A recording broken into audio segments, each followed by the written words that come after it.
épreuves que Dieu permet. Une lecture dans le Nouveau Testament, dans la première épître de Pierre, au chapitre 4, à partir du verset 12, avec le début du verset 13. « Mes bien-aimés, ne trouvez pas étrange d'être dans la fournaise de l'épreuve comme s'il vous arrivait quelque chose d'extraordinaire. Réjouissez-vous au contraire de la part que vous avez aux souffrances de Christ, afin que vous soyez aussi dans la joie et dans l'allégresse lorsque sa gloire apparaîtra. Amen. » En fait, seul le simple fait d'être chrétien peut nous attirer des problèmes. En effet, il arrive que des chrétiens aient à faire face à la calomnie, le harcèlement. C'est ce que nous appelons aussi la persécution, en quelque sorte. Certaines statistiques révèlent que 400 chrétiens meurent chaque année pour leur foi dans le monde. La persécution psychologique et physique est bien réelle. Le chrétien authentique doit se préparer à croiser sur sa route les vagues de l'incompréhension, l'intolérance, de l'opposition et parfois même de la haine.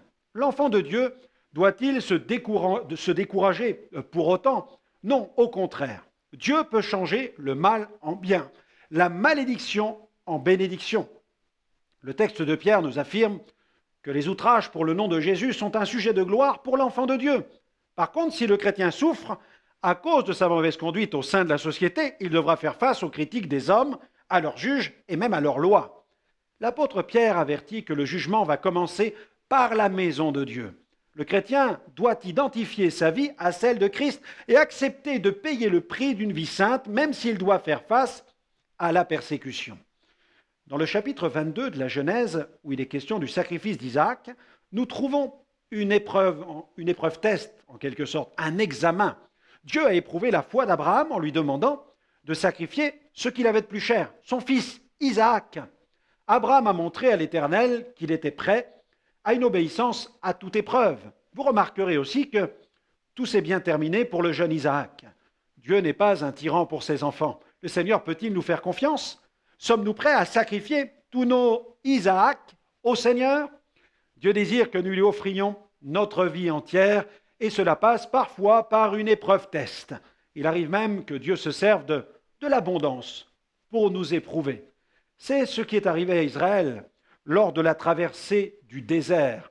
Par cette abondance quotidienne, l'Éternel a éprouvé la sincérité des sentiments de son peuple. Certains sont prêts à marcher avec Dieu à partir du moment où Dieu les bénit matériellement.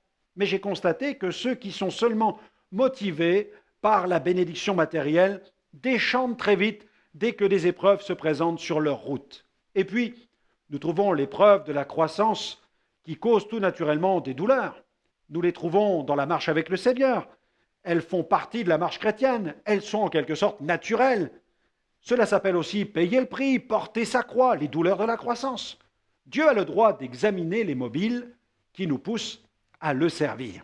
Alors je vous recommanderai cette prière aujourd'hui. Merci Seigneur pour toutes les épreuves que tu permets dans ma vie, car elles me rapprochent encore plus de toi, elles m'apprennent à te connaître davantage.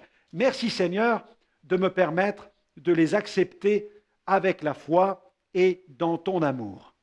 Amen.